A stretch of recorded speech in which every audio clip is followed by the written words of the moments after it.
풍습을 보게 되면은 그 풍습이 낮에는 일하다가 저녁 때 해지고 나면은 되게 저녁 먹고 성경 토론하는 것이 그들의 거의 관습이었었습니다. 그래서 니고데모가 그래서 밤에 예수님이 찾아간 거지 다른 사람 이목이 무서워가지고 그래서 간 거는 아닐 거라는 것이 나중에 니고데모의 행적을 보면은 좀 우리 그렇게 유추할 수 있죠. 나중에 예수님에 대해서 얼마나 호의적이었고 했던 걸 잘 알 수 있습니다. 자, 그런데 예수님께서 니고데모하고 1대1로 만나서 거듭나지 않으면 하나님 나라에 들어갈 수 없다라고 얘기했습니다.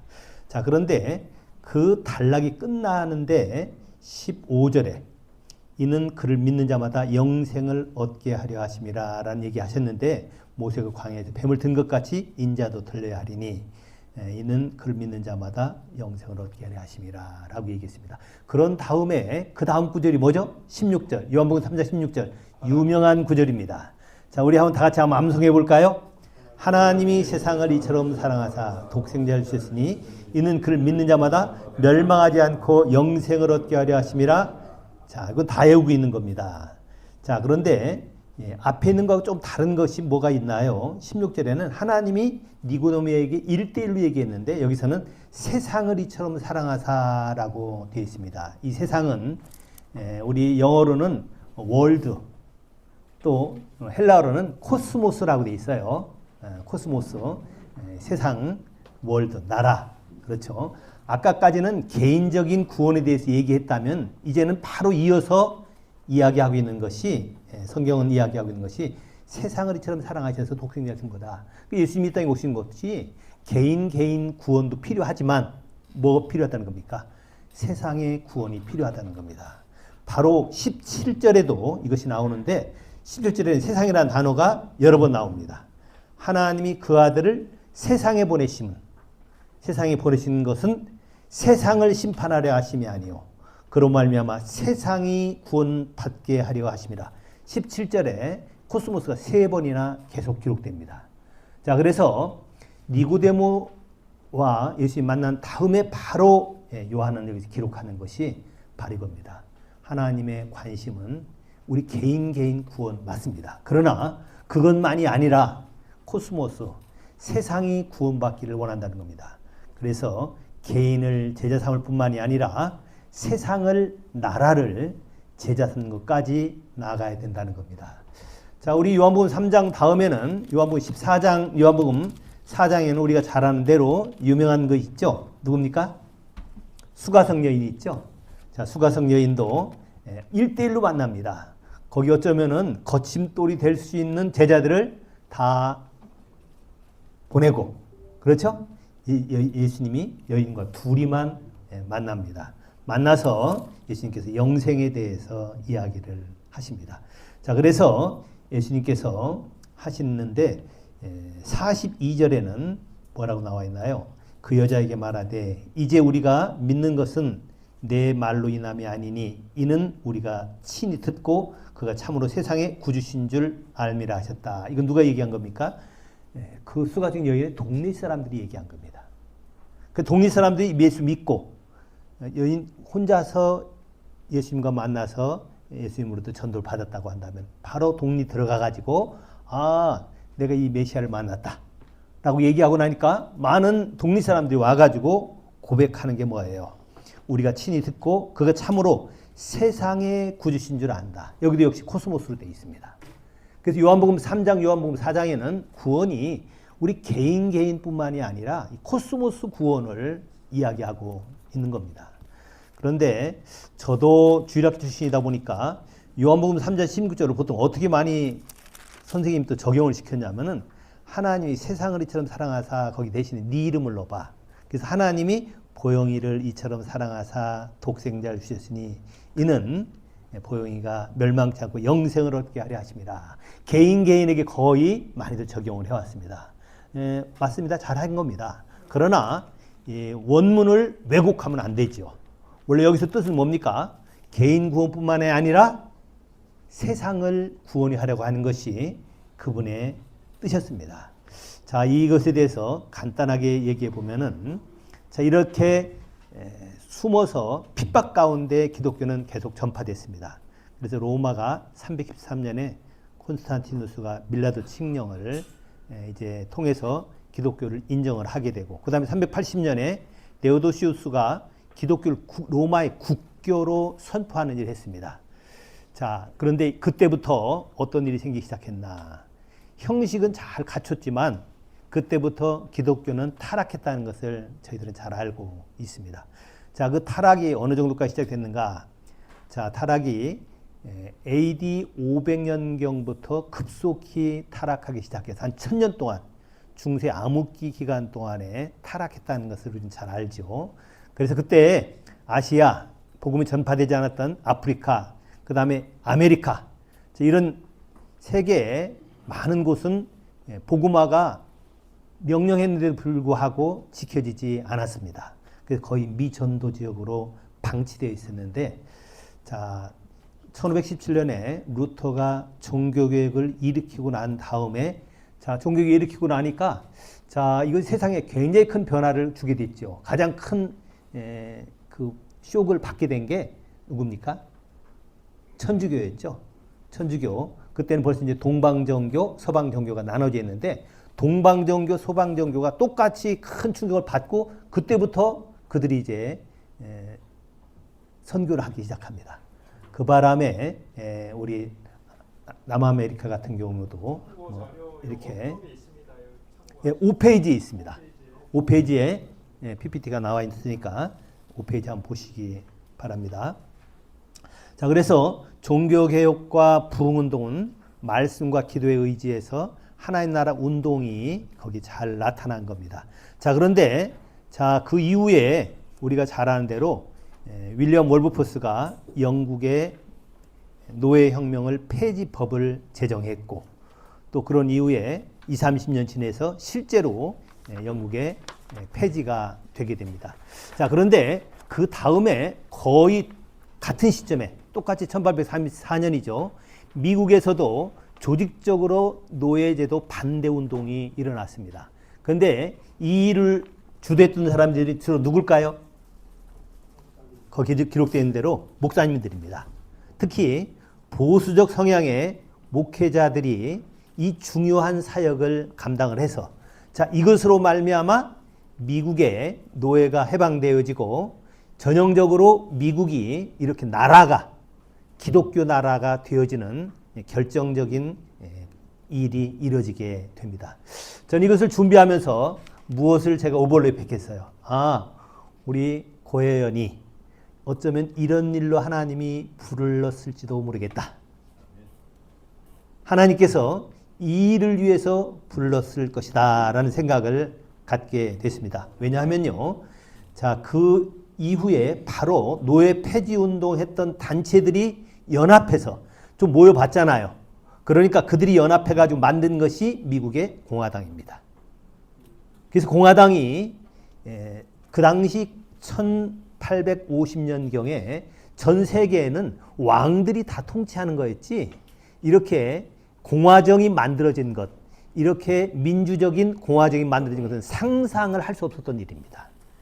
이것이 미국에 의해서 만들어지게 됐고, 그 주도가 주로 누가 했는가? 자, 우리 목사님들이 했다는 겁니다. 그 영향을 받아서 유럽의 많은 국가들도 군주체제를 민주정부로 교체하기 시작했고, 농노들이 폐지되고, 이런 나라가 복음화되는 결정적인 큰 산맥을 넘게 됐습니다. 그래서 지난 한 200년 동안에 개신교 선교사들이 아프리카, 아시아 등 여러 나라에 가서 성경적인 사상과 이론을 전파했고, 이것으로 말미암아 60개 이상의 나라가 이제 복음화 되어지는 큰 일을 겪게 됐습니다. 자, 그래서 이것이 똑같이 함께 되어진 것이 우리 19세기 말 우리 개신교 선교사님들이 들어와 가지고, 자, 배재학 등 중심으로 해서 이승만, 또 뭐 서재필이라든지 이상계 이런 분들이 민주국가를 세우는데 이론과 사상을 갖게 된 겁니다. 그래서 예수님께서 니고데모에게 얘기하셨던, 하나님께서 우리에게 얘기했던 것, 예수를 믿는 자는 멸망치 않고 영생을 얻게 하려 하심이라는 것이 코스모스가 구원받는 일들이 이런 역사를 갖고 있습니다. 근데 지금 우리나라는 지금 어떻게 되어 있습니까? 조금 시작이 됐는데 조금 가다가 조금 지금 주춤하고 있는 상태예요. 자, 주춤하고 있습니다. 뭐 이거 완전히 무너진 것도 아닙니다. 네, 주춤을 하고 있어요. 자, 그래서 지금 이것 때문에 우리들의 동료는 누구는 감옥에 가 있고 또 많은 사람들은 이렇게 제재를 굉장히 많이 당하고 있습니다. 우리 사법부에도 당하고 있고 또 여러 지금 국회도 그렇고 저는 국회를 보면서 참 안타까운 생각이 드는 게 국회가 저게 원래 원형이 뭔가 여러분 잘 아시죠? 국회 원형이 뭡니까? 우리 프레스비터리 우리 노회입니다. 노회 하는 걸 보고 영국에서 최초로 뭐를 하게 됐나요? 영국에서 의원들이 선출돼 가지고 그들이 나라를 이제 통치하는 거였습니다. 그전에는 왕이 혼자 했죠. 왕이 신하들 데리고 자기 마음대로 했었는데 이제 영국이 이제 민주화가 되어서 입법기관이 생기게 되고 자, 그 일을 진행하는데 어떻게 돼 있습니까? 그때 영국은 양원이 있었는데 하원과 상원이 있었죠. 상원의원 가운데 처음 만들어졌을 때 그때 성직자들, 목회자들이 약 30%에서 40%가 됐었습니다. 그래서 그들은 잘 운영했어요. 왜? 노예 해봤으니까. 노예 하는 거대로 하는 겁니다. 그래서 국회의장은 원래 누굽니까? 국회의장은 원래 그들이 했던 그 아키비숍이라든지 노회장 하는 거예요. 노회장이 지금 그 역할 보고서 배워서 하는 거고 그 다음에 지금 여러분들 노회 상비부들 있죠? 상비부 여러 개 있지 않습니까? 뭐 정치부라든지 뭐 학생면려부 뭐 여러 부서 있잖아요. 요걸 그대로 본받은 것이 국회 상임위입니다. 그래서 국회 상임위원장 되면은 보통 한 3천만 원 정도 한 달에 활동비를 받거든요. 그래서 우리 노회 상임위원들도 활동비 좀 많이 줘야 됩니다. 그 보고 배운 거예요. 아니 그런데 그럼 우리나라만 봐도 그렇잖아요. 우리나라도 1948년에 재헌의회가 처음 시작됐을 때 자, 임시의장을 누가 처음 시작했습니까? 이승원 박사가 하셨죠. 시작하면서 이윤영 목사님한테 나와서 기도하시라고 그랬잖아요. 그것에 대해서 아무도 이의를 제기하지 않았습니다. 왜냐하면은 그 당시 우리 한국 사람들은 전부 다 서당 문화였기 때문에 서당에서 배우고 그저 모인다고 해도 성균관에서 뭐 모여가지고 뭐 한다고 하더라도 그들이 보고 배운 게 없었기 때문에 국회를 어떻게 하는 거야? 뭐 등등 그랬어요. 근데 보고 배운 사람이 그 이승만 박사 같은 사람 받고 그러니까 지금 나와서 이윤웅 목사님 기도하시겠습니다 라고 하니까 사람들이 껌뻑껌뻑 하면서 그러나 우리 국회는 이렇게 하는 건가 보다. 그랬죠. 그래서 그렇게 그분이 아주 유명한 기도를 하셨던 겁니다. 자, 이윤웅 목사님이 하신 거예요. 장로님이 사회보고 목사님이 기도하고 그래가지고 시작이 된 겁니다. 그리고 딴 사람들은 거의 조용했어요. 그때 목사님들, 장로님들이 거의 국회를 주도를 했습니다. 근데 지금 국회는 어때요? 원래 본류를 지금 놓쳐버린 거예요. 이게 원래 원형입니다. 이게 원래 모습이고 또 하나 여기서 한번 적용해 볼까요? 목사님들이 국회의원 좀 되는 게 좋아요? 안 되는 게 좋아요? 원래 되는 거예요. 원래 목사님들이 하는 겁니다. 원래 그렇게 하는 거예요. 그러면은 그 목사님들이 교회에서 설교하고 또 국회에 가서 얘기하고 그러는 게 자, 국회에 가서 하면 뭐가 있죠? 근데 발언권에 대해서 면책특권이 있죠. 근데 면책특권을 목사님들이 주는 게 당연합니다. 그런데 국회의원들만 면책특권 받는 것이 아니라 목사님들이 원래 면책특권이 있는 거예요. 자, 면책특권 누가 있습니까? 우리나라에도 언론인들이 있죠. 기자들이 막 얘기해도 되죠. 근데 나는 참 안타까운 것이 우리 고신교단의 손모 목사님께서 설교 중에 막 뭐라고 얘기하셨어요. 만약 그거를 국회의원이 했다면 어떨 것 같아요? 그거를 기자가 했으면 어떨 것 같습니까? 아무 문제가 없을 일이에요. 근데 이것을 사람들이 무식해가지고 목사는 그거 하면 안 된다. 아니 원래 이것이 이어지는 것이 국회고 그 다음에 원래 목사님들은 직임 자체가 원래 선지자입니다. 믿으시죠? 선지자가 뭐 하는 거예요? 다른 사람들에게 하늘의 메시지를 전해주는 겁니다. 이게 언론입니다. 그래서 목사님들은 그저 원래 언론인이에요. 언론인. 그래서 이것에 대해서 우리가 지금 많이 왜곡되어 있는데 이걸 어떻게 하면 좋을까라고 생각해 보니까 교회마다 언론사를 하나씩 다 만들 수 있습니다. 각 교회마다. 그리고 사장은 우리 담임 목사님들이 다 언론사 사장이 되시고 여러분 언론사를 하나 딱 만들면 힘이 세요. 우리 조영기 목사님도 언론사 만들었고 서울에 좀 그래도 목회하는 분들은 언론사들을 만들어야만 된다라고 생각하고 사업하는 사람들도 언론사를 만들어야 된다라고. 우리 교인들 정도면은 충분하게 언론사를 만들 수 있어요. 매주 여러분들 출판물 나오잖아요. 주보잖아요. 주보에다가 그 앞에다 교회 그림 쓰지 말고 거기다 여러분들의 뭘 쓰시면 돼요? 사설을 쓰시면 돼요. 그리고 언론기관으로 등록을 하세요. 그래서 여기다가 프레스라고 딱 쓰고 다니면서 마음껏 얘기하시면 됩니다. 지금 이게 왜 지금 이렇게 됐느냐? 프레임 전쟁에 저희들이 져서 그렇게 된 겁니다. 오늘 제가 강의하는 내용이 그래서 프레임 전쟁에 대해서 말씀드리려고 그러는 건데 여러분 책을 다 받으셨죠? 책 받은 거 시간이 많지 않으니까 좀 한번 보도록 하겠습니다. 여러분 페이지를 좀 찾아보면 되는데요. 95페이지를 찾으시기 바랍니다. 없는 분들 둘씩도 못 보는 분 손 들어보세요. 둘씩도 지금 가난해가지고 책을 못 구해가지고 못 보는 사람도 있으면은 여기 지금 이렇게 겹쳐서 보는 분들은 한 권 좀 빌려주세요. 빌려줘가지고 최소한 두 분씩들은 볼 수 있도록 그렇게 해주시기 바랍니다. 시간이 지금 한 20분밖에 안 넘었기 때문에 이걸 한번 같이 보시기 바랍니다. 프레임 전쟁이 실은 영적 전쟁인데 그 프레임 전쟁의 창시자가 레이코프 교수입니다. 레이코프 교수가 그 2000년경에 그 버클리 대학에서 활동을 하셨는데 실은 제가 그때 거기서 목회할 때예요.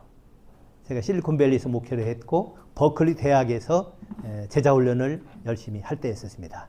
그래서 많은 대학원생들, 학생들 가르치는데 거기에 1년에 가을 되면은요 마르크스 학회가 열립니다. 마르크스 학회. 그 주도했던 사람이 여기 레이코프 교수예요. 그래서 레이코프 교수는 뭐로 유명하냐면은 코끼리는 생각하지 말아라. 자, 저를 한번 보세요. 여러분 코끼리는 생각하지 마세요. 제가 얘기하면 무슨 생각이 듭니까? 왜 코끼리를 생각하지 말라고 그래 목사님이? 코끼리는 그렇게 그 포악한 동물도 아니고 코끼리 타고 뭐 여행도 하는 경우도 있고 좋은데 왜 코끼리를 타지 말라고 그래? 단 코끼리 생각하지요? 그럼 어떤 분이 물어볼 거예요. 말은 하지 않고 속으로 생각하게. 코끼리를 왜 생각하지 말라고 그래? 자, 코끼리 하면서 어떻게 돼요? 자기도 모르게 머릿속에 들어가 버립니다. 여기 오기 전까지는 코끼리 생각도 한 번도 안 했던 분들이 코끼리 얘기 몇 마디 하고 나니까 벌써 머릿속에 코끼리 생각이 드는 거예요. 자, 이렇게 생각이 거기 막 들어가기 시작합니다. 생각이 들어가기 시작해요. 자, 이렇게 해서 프레임이 만들어지기 시작하는데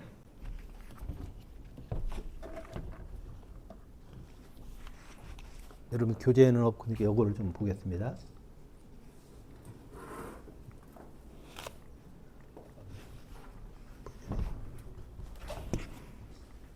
네.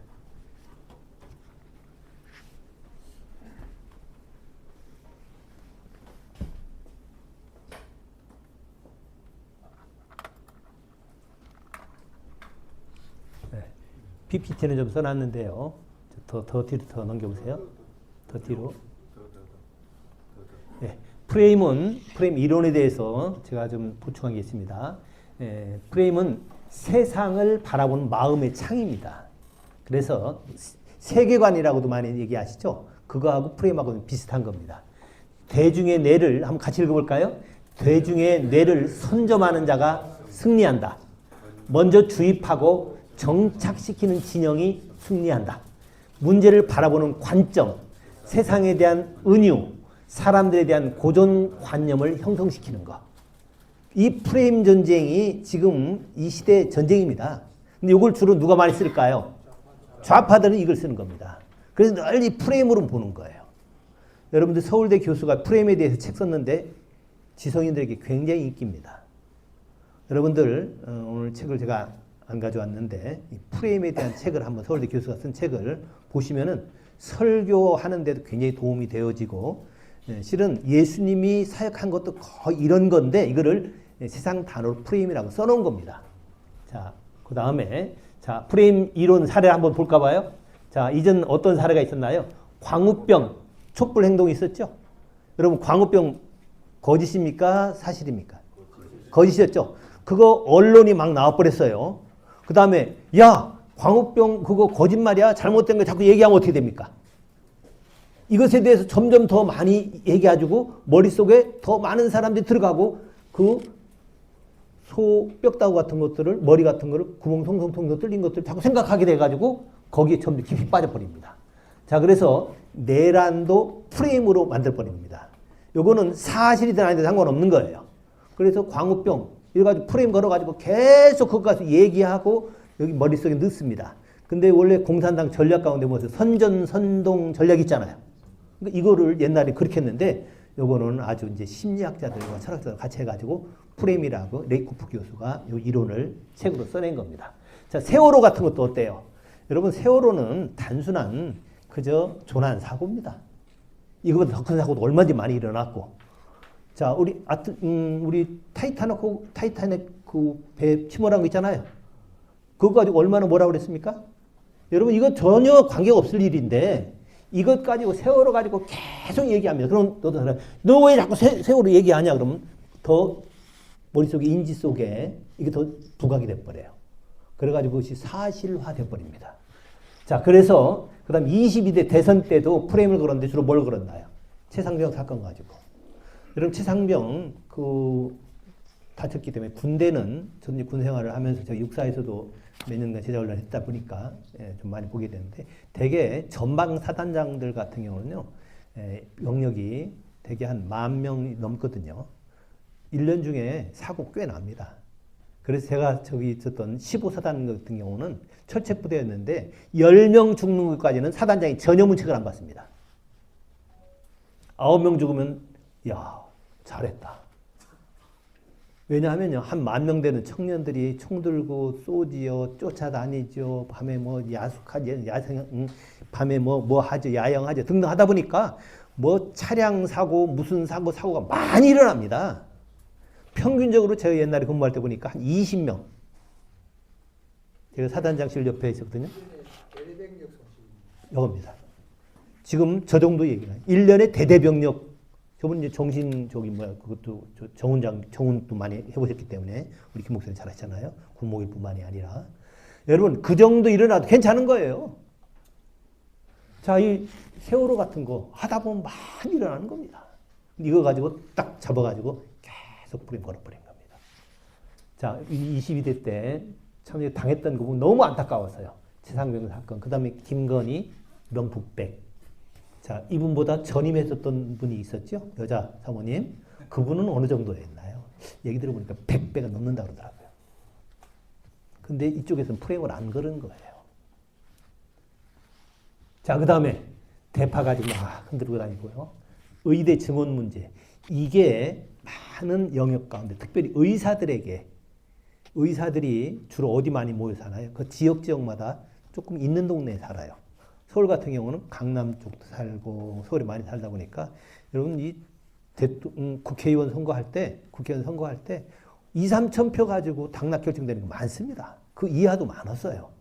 그런데 결정적으로 실은 이렇게 지금 윤석열 대통령이 이렇게 된 것도 그때 총선에서 졌기 때문이거든요. 총선 지는데 가장 많이 당했던 것이 이 의대 증원 프레임이었습니다. 그러면 실제로 사람들 가서 치료 못 받고 죽고 막 그러니까. 그래서 이 프레임에 걸려버린 겁니다. 그럼 프레임 걸려있으면 어떻게 돼? 이걸 아는 사람은 당장 얘기해버립니다. 바로 역프레임을 걸어버려야 돼요. 역프레임을 거는 방법이 뭐겠습니까? 아, 그래? 그러면은 의대가 그래? 그러면은 줄이자. 몇천 명을 늘리는 것이 아니라 의대를 줄여보자. 오히려 그런 제안을 했어야 돼요. 의대 증원이 아니라 의대 인원을 줄이자. 당신들 말대로 그렇다고 한다면 줄여버리자. 아마 그렇게 됐으면 그것이 희석이 좀 됐을 거예요. 자, 이런 식으로 역프레임을 걸어야 되는데 그동안 우리 우파 측면에서도 우파들이 그동안 했던 많은 일들도 프레임이라는 이 창을 가지고 보게 된다면 우리 박정희 대통령은 새마을운동 잘 살아보세요 했어요. 노래도 부르고 했죠. 이것이 표현을 한다면 우리가 프레임이라고 얘기를 할 수 있어요. 경제개발 5개년 계획, 나는 공산당이 싫어요. 뭐 등등 같은 거. 자, 그러니까 우리가 교회에서 설교를 할 때도 프레임으로 설교를 하라는 겁니다. 프레임으로. 그것에 대해서 계속 반복적으로 얘기하면서 또 근데 우리는 거짓 가지고 프레임을 거는 게 아니라 사실인 것 가지고 그렇게 하는 거죠. 자, 프레임에 대해서 이 책에 나온 것을 한번 제가 여러분들에게 설명을 하겠습니다. 프레임 이론 가운데 단어를 선점하는 것이 굉장히 중요합니다. 단어를 먼저 선점해요. 우리 지금 좌파에서는 뭐를 먼저 선점했나요? 진보라는 단어를 빨리 선점해 버렸습니다. 진보. 그 다음에 진보에 반대되는 건 뭐예요? 진보는 앞으로 가는 거. 반대는 보수잖아요. 자, 이걸 가지고 이제 젊은이들한테 너 진보가 좋아, 보수가 좋아 그러면 젊은이들 뭐라고 얘기할 것 같아요? 전부 다 진보가 좋다고 합니다. 진보는 전진하는 거고 앞으로 가는 거고 보수는 뭐예요? 그냥 수구 꼴통들 그런 거 아니에요? 근데 우리 사실 기독교만큼 진보적인 데가 없습니다. 불교 같은 건 어때요? 그냥 옛날 똑같아요. 근데 기독교는 새로운 문화가 들어오든 또 심지어 새로운 이단이 들어와도 그걸 다 흡수해버립니다. 좋은 거는 받아버리고 나쁜 건 잘라버리고 해가지고 다 흡수해버립니다. 기독교만큼 진보적인 게 없어요. 우리 이승만 목사가 얼마나 진보적인 분입니까? 우리 목사님들 진보예요. 여기 있는 분들 다 넥타이 입고 오고 다 양복 입고 입으셨네. 한복 입은 사람 한 명도 없네. 얼마나 진보적인 분들이에요. 근데 애들한테 너 뭐가 좋으냐 그러면 진보 얘기해요. 근데 그들에게 이렇게 물으면 어떡할까요? 너 자유민주주의가 좋으냐 사회민주주의가 좋으냐 뭐 민주주의가 좋으냐 공산주의까지는 안 물어보고 그거 너무 심하니까 그저 너 자유민주주의가 좋으냐 사회민주주의가 좋으냐 뭐라고 할 것 같아요? 자유민주주의가 좋다고 얘기해버립니다. 아까 진보가 좋다고 그래 애들이. 그러니까 표 찍을 때는 어디 찍어요? 진보 찍는 겁니다. 이 프레임을 빨리 깨지 아니하면은 아마 앞으로도 한 세대는 고생할 겁니다. 여러분 우리가 알고 있는 이 프레임이 단어를 선점하는 거였는데 공산당들이 이 프레임을 역으로 활용했던 것 중에 하나가 이 동무라는 단어입니다. 그래서 북한 공산당들은 좀 뭐라 그래요? 간첩들끼리 동무 그러잖아요. 우리 동무라 그러면 막 신고하고 그러잖아요. 근데 원래 동무라는 단어가 굉장히 좋은 단어였거든요. 뭐였냐면 우리 독립군들이 상해 임시정부에서 김구 주석하고 이승만 목사하고 서로 편집을 할 때 동무 그랬었어요. 그 동무라는 단어가 제일 좋은 거예요. 그러니까 야 북한의 공산 정권이 세워지면서 우리가 당원들끼리 뭐라고 얘기하면 좋을까? 아 제일 좋은 당 동무라는 거 쓰자. 그 동무 막 써버리는 겁니다. 우리도 얼마나 많이 얘기했어요. 어깨동무, 새동무, 미나리밭에 앉아는. 요새는 그 노래도 잘 아이들 안 불러요. 왜냐 그 노래 부르면 좀 이상하게 보거든요. 자, 이렇게 해가지고 오히려 역프레임을 걸어가지고 이걸 바꿔버리는 것이 중요합니다. 우리나라에 이런 프레임이 잘 걸린 것 중에 하나가 목사님 이야기 할 시간이 좀 많잖아요. 저기 이거 조금 회의 마치고 예, 점심 먹고 끝나겠습니다. 오케이. 그렇게 하도록 하시죠. 이 시간 예. 조금 아까워서. 예. 자, 그러면요. 동무라는 그런 단어를요. 우리가 뺏겨버린 겁니다. 그래서 이런 것처럼 우리가 이 프레임을 통해서 그들이 지금 싸우고 있으니까 우리가 이거를 봐야 돼요. 그래서 좌파들의 프레임 전략이 몇 가지가 있는데 뉴 스픽이라고 새 언어 이게 그들의 전략입니다. 이게 전략이고 그 다음에 선점해버리려고 그러고 계속 반복해요. 그러니까 거짓말도 계속하면은 뭐처럼 느낀다고 그래요? 진심으로 느껴진다고 얘기를 하죠. 자, 예, 게벨스 같은 경우 우리는 대안 프레임을 전략을 가져야 되는데 어떻게 되냐? 논리적으로 반박하는 것을 조심해야 됩니다. 왜? 그러면 그게 점점 더 늪에 함께 빠져버려요. 그것을 자꾸 같이 들어가지고 당해줘 버리게 됩니다. 아니 왜 세월호 가지고 자꾸 그래? 응? 세월호 얘기 그만해. 말을 하게 되면은 더 깊이 빠져버리는 거예요.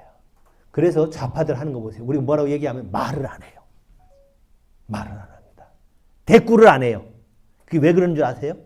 프레임 이론 때문에 그런 겁니다. 그래서 이걸 잘 보셔야 돼요.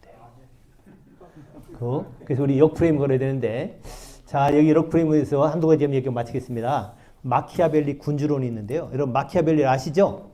군주론 뭐였습니까? 거기서는 이 사람이 1500년대 초기 사람인데 지금 좌파들 제가 이제 훈련도 하고 뭐 함운경이라든지 이런 사람들 제가 몇십 년 동안 제가 같이 이렇게 돕고 했던 사람이거든요. 자, 그러다 보니까 이 사람들은 마키아벨리 군주론이 여러분 마키아벨리 군주론에 대해서 좀 책을 좀 보신 분들 흔들어 보세요.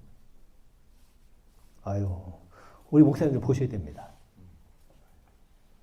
이 정치하는 사람들은요, 필독 씁니다. 그리고 요거대로 정치를 거의 많이 해요. 제가 보기에는 이모 대통령은요, 이거 거의 외우다시피 한 것 같아요. 여기 마키아벨리 군주론 이게 무슨 얘기냐면은 사람들을 잘 통치하기 위해서는 악을 행해도 된다. 거짓말 좀 해도 된다. 이런 거예요. 근데 우리는 산상수훈은 어때요? 절대 하지 말라 그랬죠. 이기기 위해서는 죄를 지금 지어도 된다. 이기기 위해서는 뭐 좀 해도 된다? 부정선거 해도 된다. 그래서 그 동네에 가서 부정선거란 말 해도 아무 그 사람은 감각이 없어요. 감각이 없습니다. 근데 이것 가지고 자꾸 부정선거 얘기하면 당해버리는 겁니다. 제가 이 동네에서 부정선거 얘기하면 당한다고 얘기하는 사람 한 명한테 들었어요. 너한테 얘기했다면 손 들어보세요. 우리 손 교수님만 저한테 얘기하더라고. 그게 사실이라고 하더라도 당해요.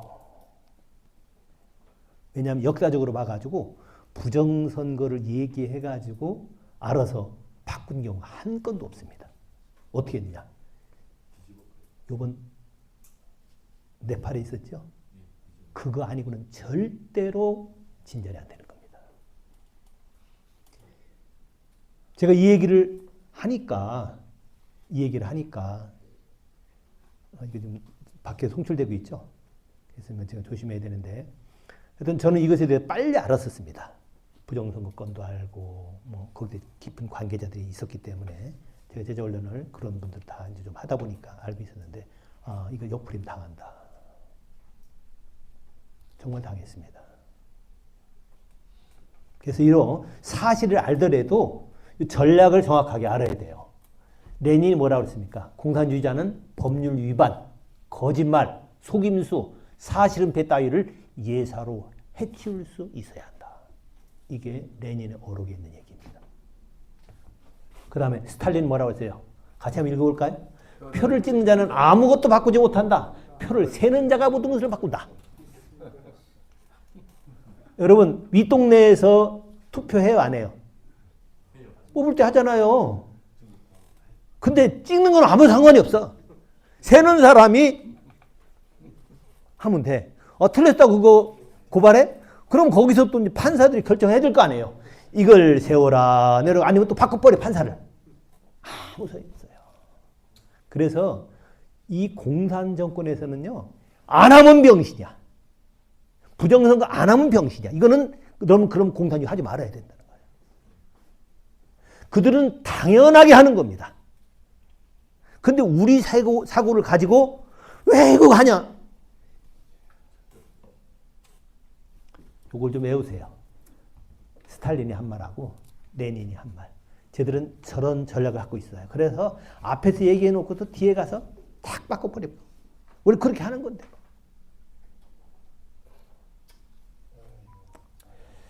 자, 요거 보고 마치십시다. 고린도서 10장 10절 한번 같이 읽어볼까요? 여기 요한복음 3장 3절하고 고린도서 10장 하고 마치겠습니다. 요한복음 3장 이에 열두를 세우셨으니 이는 자기와 함께 있게 하시고 또 보내서 전도도 하며 귀신을 내쫓는 권능도 가지게 하려 하심이라. 제가 지난번에 한번 말씀드렸었죠. 예수님께서 전도하고 그다음 뭐 했어요? 귀신 쫓는 본능이 있다고 했어요. 여러분 전도하시죠? 전도해야 됩니다. 근데 그다음 뭐도 해야 돼요? 귀신도 쫓아야 됩니다. 근데 귀신 쫓는다고 얘기할 때 핫바리만 쫓지 말고 높은 걸 쫓아야 된단 말이에요. 핫바리는 뭐예요? 해가지고 정신 이상 돼가지고 그런 것들이고 진짜 높은 거는 뭐예요? 여기 나와 있죠. 우리의 싸우는 무기는 육체에 속한 것이 아니에요. 오직 견고한 무너뜨리는 하나님 능력이라. 모든 이론을 무너뜨리고 하나님 아는 것을 대적하여 높아진 생각을 하자는 것. 이론과 사상을 누가 주느냐? 귀신이 하는 겁니다. 이거를 쫓아야 돼요.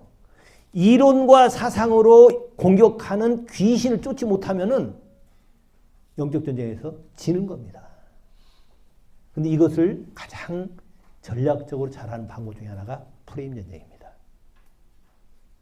여러분들 이 책을 보면은 아마 알 겁니다. 여러분들 뒤에 여기 내가 PPT 많은 내용은 여기 있는 것을 몇 가지 했고 이거 외에도 제가 알고 있는 프레임에 대한 것으로 이렇게 썼는데 자 이것으로 마치도록 하겠습니다.